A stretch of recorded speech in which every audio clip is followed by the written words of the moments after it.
first day. I think my first day on the set was a night shoot.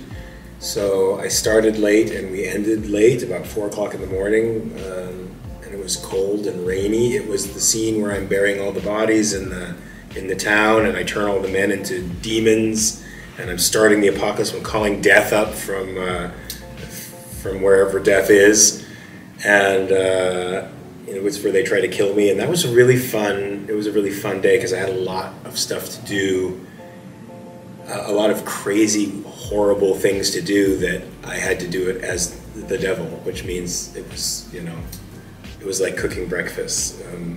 So it was really fun. It was just cold and rainy and, a little bit uncomfortable because of the weather, but, really, really, really fun otherwise.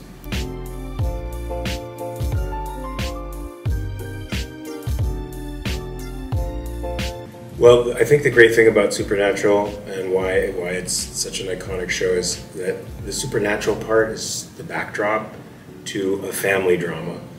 And what I liked about the Lucifer story was it was really a story about a brother and a son who had been rejected by his family. And that's something that I think lots of people can relate to. I know I can relate to that, unfortunately. And so preparation wasn't really about, reading sections of the Bible or the Book of Enoch to try to get into the character of Lucifer. It was really about just getting into, the abandonment story and the revenge story, and getting into the sense of what it's like to be, left behind by people you love, and for me that was great. And Lucifer, I think in the story, is a sympathetic character because he's abandoned by the people he loves, and I think we all relate to that. So, that was the only work, family work, to do.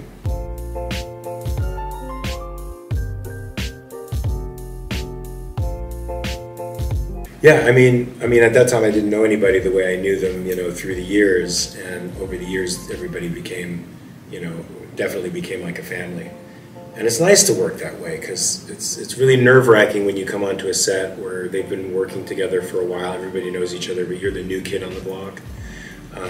So once I got into the rhythm of the set, I became friends with everybody, and what I like a lot about the set of Supernatural is there's no barrier between the actors and the crew. Oftentimes there's that strict line between, people working below the line and above the line, and everybody sort of follows that. It's like a caste system.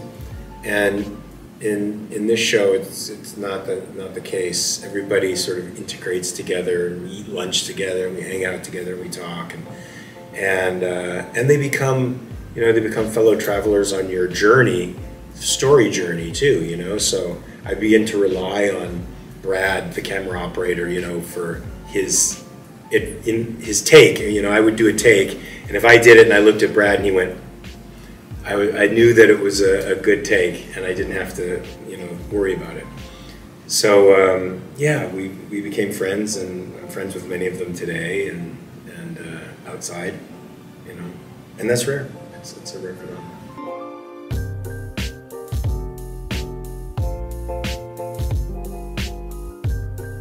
Yeah, it's great to get together with people. It keeps the connections alive. In Hollywood, you work on a show, you have intense involvement with people for a while, and then you don't see them again for years. And that's sort of a gypsy lifestyle, so it makes you long for a sense of permanence. And these give you a sense of permanence, because you get to see people you haven't seen in a while, maintain those connections with people, and then to see the fans who are responsible for it. You get to meet them, talk to them, and find out, you get to discover how valuable your work is to them, and that it gives them a little bit of joy, every day, and to be a part of that, or to be a part of a project that gives people so much joy is a real blessing.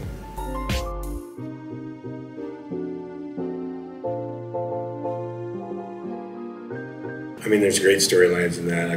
I was fond of the arc of my character and my son, because when the series started, it seemed like the father and the son were sort of alienated from each other. You know, the father's a typical macho dude. He's the sheriff of the town. He doesn't know how to deal with his son, who's, you know, hasn't come out and has all these issues that he's keeping a secret. And there's a huge gap between the father and the son. They can't really relate to each other. And I think through the course of the son's struggles, it brings the father around to change in a fundamental way. So fundamental that he breaks the law to embrace his son and to save his son from the justice system. And I thought that arc was really profound, you know, and I thought the story said something very profound about listening to someone else and opening your world to them and becoming vulnerable to them, and how important that is for people who are struggling.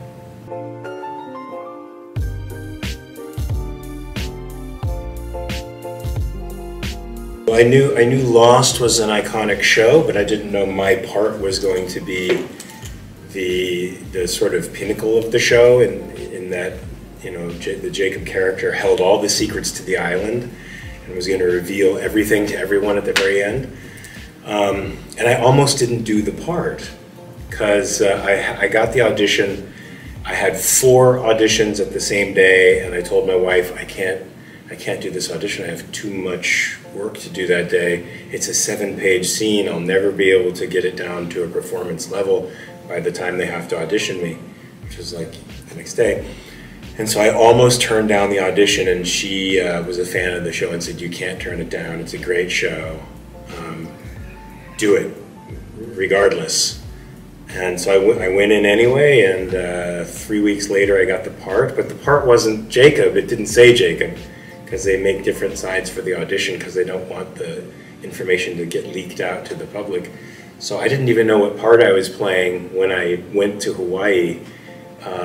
And so when I landed and came onto the set for the first time, I met Michael Emerson, and he said, oh, so you are our Jacob. And that's when I discovered I was playing the part of Jacob, the iconic part of Jacob.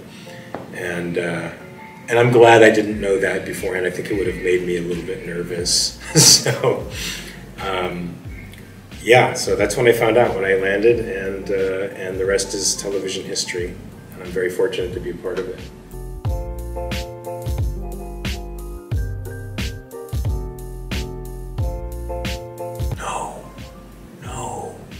No. I mean, I think it had its time, and it made history. It was very cinematic. All the actors were fantastic. The storylines were so complex and interesting. I think it changed the way people tell stories.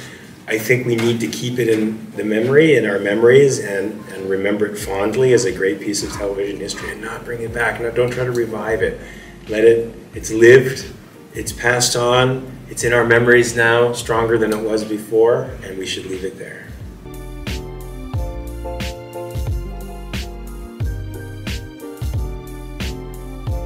I think when you have a show that big, that builds up so many expectations, because the storylines are so great, you know, you're going to have an ending that's going to disappoint some people. And I think that was the case with this ending.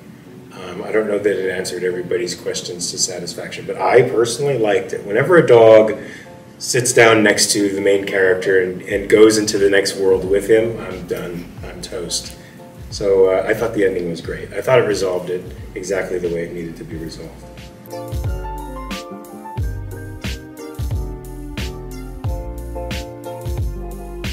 It was fun. I mean, my best memories are with Titus Welliver, who played the Man in Black, and who's now Bosch on the TV series Bosch.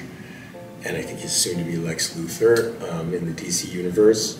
Very fine actor, great storyteller, great mimic. He could play. He could do Al Pacino at every stage of his career. Anyway, my memories are of going out to dinner with him and just talking and drinking until 2 o'clock in the morning, and just enjoying the island life, and then working the next day. So that was my main friendship on the island, and it continues to this day. So.